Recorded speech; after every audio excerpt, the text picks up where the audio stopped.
Hey everybody, it's your boy LeBay Rome, the Disabled Fragrance Guy, and I'm back for another review. Do me a favor if you haven't done so already, and I know you probably have, but just in case you haven't had time to do so, feel free to go down below and like and subscribe to the channel. Your support means everything to me. I've got 71 subscribers so far. Thank you very much for hanging with me this far. I owe you guys a debt of gratitude. I appreciate you always. If you haven't done so already, please feel free to go down and like and subscribe down below. This is going to be a video that I have dreaded doing because I don't want to describe any of my fragrances as boring. However, as we all know in this fragrance game, if we've done this for any kind of extended period of time, we sometimes get bored with our fragrances that are in our collection. So these are 3 fragrances that are either in my collection or I've had in my collection that bore me to tears. Now, I used to love these fragrances a lot more than I do now. They're not bad fragrances. I'm not saying that they're bad. I might get a little hate for some of this, but it's just that along my fragrance journey so far, these have kind of been pushed to the back burner, and so they are kind of boring me at the current moment, and I don't reach for them as much as I used to. The first fragrance I have for you today, I know I'm going to get hate for this because I know it is kind of loved in the community, but it is Chanel Platinum Egoiste. Now, if you notice the level of my bottle here, I have used quite a bit of this. However, I have had this bottle for going on 5 years.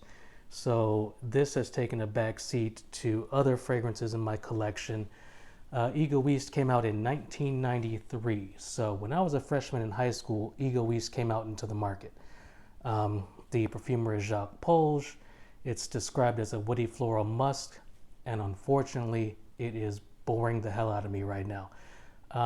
When I think of Egoiste, I think of my father-in-law, and he has this in his collection. I know he has it in his collection because the last time he was here and we were together, I smelled it on him.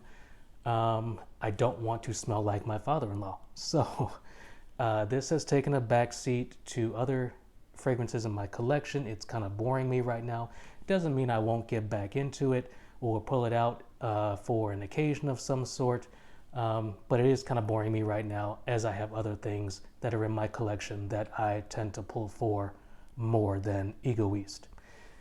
I'm kind of riding Chanel today, so the next fragrance I have that's kind of boring me to tears right now is Chanel Allure Homme Sport Cologne.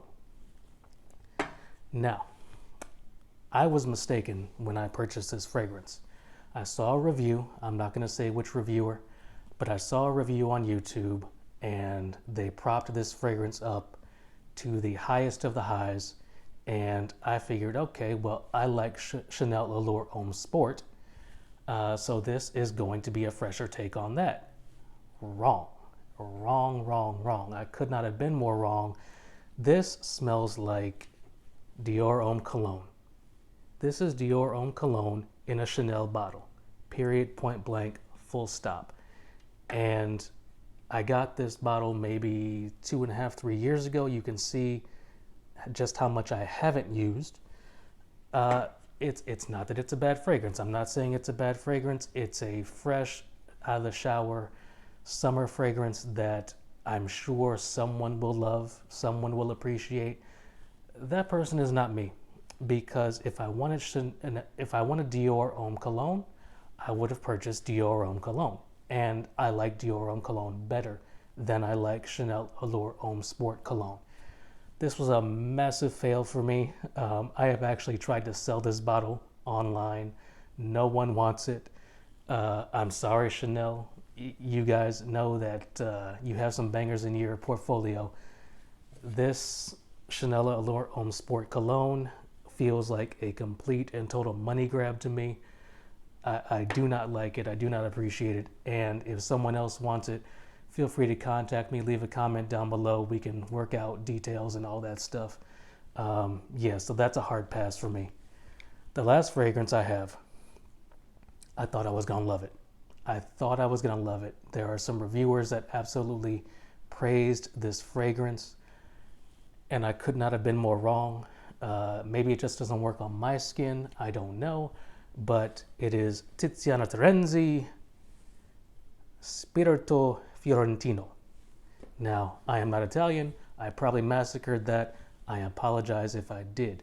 However, when you hear Tiziano Terenzi, you just have to try to put on your best fake Italian accent and roll with the punches. I'm going to tell you straight up, that fragrance, I wore it twice, and it bored me to tears. To tears. It is basically Baccarat Rouge 540 with a dose of leather in it. And it's not a good kind of leather. It is a fruity, burnt, sugary, Band-Aid type leather that just did not work on my skin at all. So I tell you guys what, I don't even have the bottle anymore. I got rid of the bottle. I swapped the bottle. I still have the box. I kind of like the box. But yeah, it's not even in my collection anymore. Don't own it. Didn't care for it. Will not own it again. It was boring to me. If I wanted Baccarat Rouge, I would have gotten Baccarat Rouge, and I have Baccarat Rouge. I like it 20 times more than Tiziano Terenzi Spirito Fiorentino. It just kind of was there in the background for me, kind of like a sugary Tuscan leather, and I did not like that at all. It was a massive fail in my eyes. So it wasn't getting a lot of play from me, and I swapped it out of my collection. So yeah, there you have it. Sometimes in this fragrance journey that we take as fragrance fanatics, we often come across busts that we just kind of put either in the back of the collection or we just get rid of outright. So these are the ones that are in the back of my collection. This is the one I got rid of outright. Sometimes it just doesn't work. You know, hey, those are the breaks. Sometimes you win some, sometimes you lose some.